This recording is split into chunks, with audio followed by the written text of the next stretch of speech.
नमस्कार दोस्तों, news time SS news में आपका बहुत बहुत स्वागत है। भारतीय जनता पार्टी की दशा और दिशा क्या होगी? बहुत सारे प्रश्न चिन्ह हैं। दरअसल जब पूरी की पूरी पार्टी सिर्फ एक व्यक्ति के ऊपर निर्भर हो जाए तो ये समझ लीजिएगा कि विनाश आने वाला है। जब कभी एक पूरा का पूरा दल सिर्फ एक व्यक्ति के पीछे, व्यक्तिवादिता में पीछे चला जाए और फिर वो व्यक्ति अपनी स्वयं की इच्छा पूर्ति के लिए अपने ही दल को बर्बाद कर दे या उसके साथ ऐसा खेल खेले कि उसका कोई अस्तित्व ही ना बचे, तो समझ लीजिएगा कि फिर वो दल अब कहीं ना कहीं आपके सामने से हटने जा रहा है। जब आपसे ये कहा जाता है कि आप कमल पर बटन दबाओ और ये मत देखो कि कैंडिडेट कौन है, आप समझो कि आपका वोट मोदी को आ रहा है, तो समझ लीजिए कि एक व्यक्ति दल से बड़ा हो गया है। अब दल की कोई अहमियत नहीं रह गई है। हम उसी डोमेन में, उसी जगह पर आप पहुंचे हैं।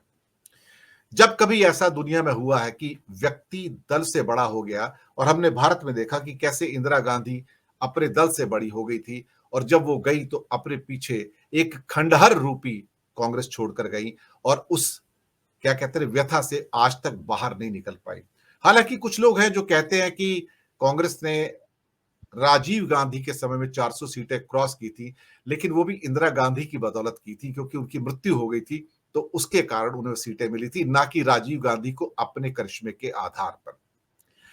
तो ये दुनिया में जानी मानी बात है कि जब व्यक्ति किसी देश से बड़ा हो जाता है, किसी ऑर्गेनाइजेशन से बड़ा हो जाता है, तो समझ लीजिएगा कि विनाश काल बहुत नजदीक है। भारतीय जनता पार्टी को मोदी ने पूरा ध्वस्त कर दिया। कल परसों मेरी बात एक राष्ट्रीय स्वयं सेवक संघ के एक व्यक्ति से हो रही थी, खास व्यक्ति से हो रही थी। तो उन्होंने कहा कि इस समय दो कॉन्फ्लिक्ट चल रहे हैं। हम मानते हैं कि मोदी हमारा एजेंडा तो पूरा कर रहे हैं, लेकिन एक साथ दो परिवार नहीं चल सकते कि आप संघ परिवार भी चला लें और मोदी का परिवार भी चला लें। तो मोदी के परिवार के द्वारा संघ परिवार को बिलिटिल करने की कोशिश की गई, उसको नीचा दिखाने की कोशिश की गई, जो कि 100 साल पुराना एक ऑर्गेनाइजेशन है। तो उसे लगता है कि क्या मैं आज इस हालत में आ गया हूं इतनी तपस्या करने के बाद कि मैं एक व्यक्ति का गुलाम हो गया। तो वो जो प्रतिद्वंदिता है उन दोनों के बीच में, वो भी कहीं ना कहीं भारतीय जनता पार्टी के वो व्यक्ति जो हमेशा से संघ परिवार के साथ बड़ी शालीनता के साथ रहे, उन्हें भी दुख होता है।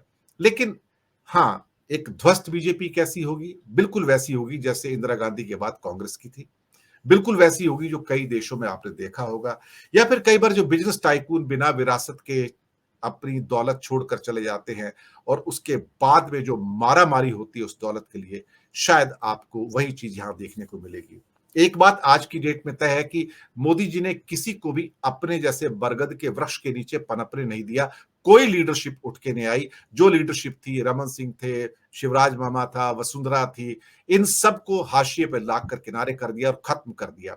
और तो और योगी जी भी यूपी के अंदर सिमट के रह गए और अमित शाह एक ऑर्गेनाइजर्स हैं, वो एक ऐसे राजनेता नहीं जो अपने बल पर वोट ले सके। बाकी रही बात रविशंकर प्रसाद और राजनाथ सिंह जैसे, ये लोग अगर अपनी कॉन्स्टिट्यूएंसी में अपने बल पर जीत जाए तो बहुत बड़ी उपलब्धि है। आज भारतीय जनता पार्टी में कोई ऐसा मर्क्यूरियल नेता नहीं है जिसे कहा जाए कि वो विरासत संभाल सकता है। Who after Modi, the question is who after Modi. जैसे पहले कहते थे कि इंदिरा के बाद कौन, तो मोदी के बाद कौन। हाँ, वक्त घाव तो भर देता है, वक्त उस जगह को भरता है, लेकिन वक्त लगता है उसके अंदर, लंबे वक्त का इंतजार करना पड़ता है। इस स्टेचर का राजनेता, बुरा कहो या भला कहो, वो इतनी जल्दी राजनीति में आता नहीं है। अमेरिका में आज भी कैनेडीज की कमी महसूस की होती है, इसमें कोई शक वाली बात नहीं है। नेल्सन मंडेला कई बार पैदा नहीं होते हैं, ना ही कई बार मार्टिन लूथर किंग पैदा होते हैं। तो राजनेता बहुत रेयरली पैदा होते हैं। इंदिरा गांधी उनमें से एक थी जो बहुत स्ट्रांग थी, उसमें भी अच्छाई भी थी, बुराई भी थी। मोदी में भी अच्छाई भी है, बुराई भी है, लेकिन कहीं ना कहीं फिर एक अच्छे राजा के बाद फिर दूसरे एक अच्छे राजा को आने में बहुत वक्त लगता है। अकबर के बाद भी मुझे लगता है बीच में जब जहांगीर और शाहजहां आए थे तो कमजोर राजा थे, फिर उसके बाद एक औरंगजेब आता है, तो लंबा एक टाइम गैप है। बातचीत करने के लिए कि क्या भाजपा 4 जून के बाद एक खंडर रूपी भाजपा के रूप में मिलेगी और विद्रोह अभी से पनपने शुरू हो गए हैं। बातचीत करने के लिए हमारे साथ गुजरात से गिरीश जोशी जी, स्वागत है। मध्य प्रदेश से राकेश अचल जी, बहुत बहुत स्वागत है सर। दिल्ली से अरुण शर्मा जी, सर आपका स्वागत है। और इलाहाबाद त्रिवेणी से सुनील शुक्ला जी, बहुत बहुत स्वागत है। अचल जी, पहले आपके पास ही आते हैं। आपके लेख तो मुझे भी उद्वेलित करते हैं, बहुत कुछ मुझे भी उससे इंक्लिनेशंस मिलते हैं, प्रेरणा मिलती है। और कभी-कभी मैं भी सोचता हूँ कि काश मैं भी आप जैसा अच्छा लिख पाता। सच बात तो यही है। पर वो क्या है ना कि वो मेरी कलम चल ही नहीं पाती सर, जो थोड़ी बहुत है बस ऐसे ही काम कर लेता हूँ। राकेश अचल जी, 4 जून के बाद अगर ये हार जाते हैं, तो किस रूप में बीजेपी छोड़ के जाएँगे और कितने गुटों में बँटेगी और कितने विद्रोहों का सामना करना पड़ेगा? क्योंकि जो बिज़नेस टाइकून्स के बाद जो मारा-मारी होती है, वही मारा-मारी यहाँ पर विरासत की शुरू होगी। राकेश जी।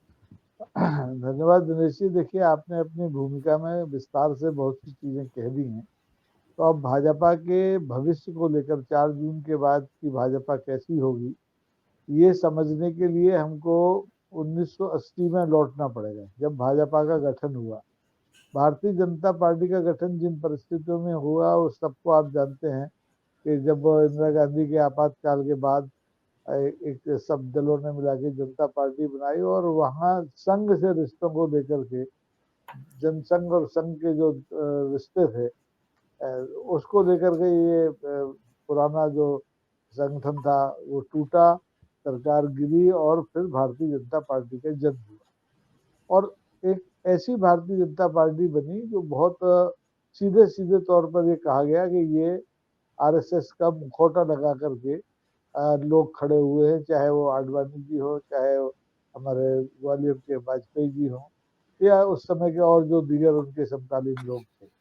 डॉक्टर मुरली मनोहर जोशी का भी नाम उसमें सबसे आगे रहता है। तो ये लोग वो लोग थे जो हमेशा संघ दीक्षित होने के बाद संघ के प्रति निष्ठावान रहे, और इन्होंने कभी अपनी राजनीतिक महत्वाकांक्षाओं को अब इस संघ के ऊपर हावी नहीं होने दिया। संघ उन पर हमेशा हावी रहा। संघ के अनुशासित सिपाही वो अंतिम समय तक बने रहे। और बीच में जो अटल जी का मैंने जिक्र किया, उनका एक उदारवादी चेहरा भी सामने आया, जिसने कि संघ की कट्टर छवि को थोड़ा सा मुलायम किया, और उसका उन्हें लाभ भी हुआ, उसकी हानि भी हुई। लेकिन पिछले 44 साल में ये पहला मौका है, ये पहला दशक है जब संघ की सदस्यता पर गर्व करने वाले लोग ही संघ परिवार की पहचान पर हावी हो गए और उन्होंने अपना मोदी परिवार बना दिया। उन्होंने भाजपा का परिवार नहीं बनाया कि भाई सत्ता में भाजपा आ गई तो ये भाजपा का परिवार है, इसमें जो शामिल होगा वो सब उस रीति नीति पे चलेगा जो संघ ने बनाई है। अब संघ का जिक्र ही भारतीय जनता पार्टी की कर रही है। और पिछले 10 साल में जो सबसे कठिन काम मोदी जी ने ये किया कि उन्होंने अपने दाएं बाएं कोई ऐसा शक्ति स्तंभ, कोई ऐसा एक कद का नेता खड़ा रहने नहीं दिया जो कि उनको हटकने का मतलब है, हमारे यहाँ बुंदेली में कहते हैं कि उनको टोक सके, उनकी गलत निर्णयों के बारे में उन पे उंगली उठा सके, भरी सभा में बात कर सके, कमरे में बंद बैठ के बात कर सके, जैसे अटल जी अडवाणी जी की दोस्ती हम हुआ करती थी। अब स्थिति यह है कि जो जोड़ी है, शाह साहब की जोड़ी है और मोदी साहब की जोड़ी है, इनकी अपनी महत्वाकांक्षाएं हैं जो पार्टी के और संघ के बहुत ऊपर चली गई हैं। तो अगर 4 जून को इनके हाथ से सत्ता जाती है तो निश्चित तौर पर आप देखेंगे कि ये भारतीय जनता पार्टी पूरे देश की पार्टी अभी भी नहीं बन पाई है। विचारधारा की दृष्टि से भी बहुत मेहनत की इन लोगों ने, दक्षिण में जाके बहुत मेहनत की, पूर्वी राज्यों में जाकर के मिस्ट्रीज के सामने खड़े होकर अपनी पहचान बनाने की। लेकिन वहाँ की जो परिस्थितियां हैं, वहाँ का जो राजनीतिक चरित्र है, वहाँ की जो मतदाता की शैक्षणिक स्थिति है, उसमें इनका पौधा ज्यादा पनपा नहीं। लेकिन हिंदी पट्टी में जहाँ ये पनप सकते थे, वहाँ न सिर्फ पनपे बल्कि इन्होंने अपने आसपास जो दूसरी शक्तियां, दूसरे व्यक्ति पनपते हैं, उनको भी नहीं पनपने दिया। और आज स्थिति ये है कि अगर मोदी जी सत्ता के बाहर जाते हैं तो निश्चित तौर पर पार्टी की कमान संभालने वाला दूसरा नेता आंख बंद करके जिसका हम नाम ले सकें, कोई नहीं है। ना राजनाथ सिंह है, ना गडकरी साहब है, ना आदित्य योगी है, कोई नहीं है। ये मजबूरी होगी कि ये संघ फिर किसी तीसरे एक नाम को तो लाएगा, पार्टी चलानी है। जैसे इंदिरा गांधी के साथ आपने जिक्र किया, तो मोदी के साथ जो भारतीय जनता पार्टी जाएगी, वो समापन एक समाप्त भाजपा जाएगी, एक नई भाजपा का उदय आप 4 जून के बाद देखेंगे। और वो भाजपा हो सकता है कि अपने को रिवाइव करने के लिए जो 10 साल में मोदी जी के राज में गलतियां हुई हैं उनकी समीक्षा करे, पुनर्विचार करे और तब जाकर के एक नया अध्याय शुरू करे। अभी तो स्थिति ये हो गई है कि संघ परिवार मोदी परिवार से इतना घबरा गया कि 2025 में जो उसका शताब्दी समारोह होना था वो भी उन्होंने डर के खारिज कर दिया, उसको स्थगित कर दिया कि भाई पता नहीं कल को संघ प्रमुख की जगह मोदी प्रमुख बन के बैठ जाए तो संघ की जो 100 साल की मेहनत है उस पर ही पानी फिर जाए। तो इस समय भारतीय जनता पार्टी अत्यंत अविश्वास के दौर से गुजर रही है। पार्टी के प्रति जनता में अविश्वास है वो अलग चीज है, लेकिन पार्टी के कार्यकर्ताओं में, संघ के स्वयं सेवकों में जो अविश्वास है वो बहुत चरम स्थिति पर आ गया है। और इस चुनाव में जो अभी आपने देखा 3 चरण निकल गए, चौथा होने वाला है 13 तारीख को, इसमें भी ये चीजें साफ साफ दिखाई दे रही हैं कि संघ में घुन लग चुका है, मोदी जी के नाम का घुन लग चुका है।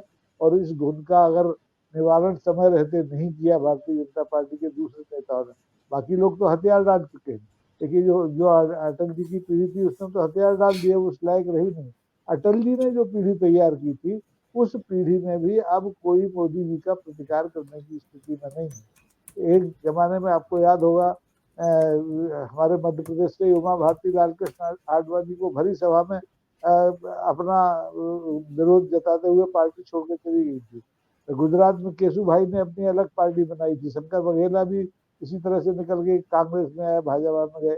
लेकिन आज ऐसी स्थिति में एक भी नेता नहीं है, ना मध्य प्रदेश में, ना उत्तर प्रदेश में, ना महाराष्ट्र में, न गुजरात में, जो मोदी जी को अभी धकिया के खड़ा हो जाए। तो ऐसे में जब मोदी जी गिरेंगे तो पूरी पार्टी को लेकर गिरेंगे और ये बहुत दुर्भाग्यपूर्ण स्थिति होगी इस देश की राजनीति के लिए।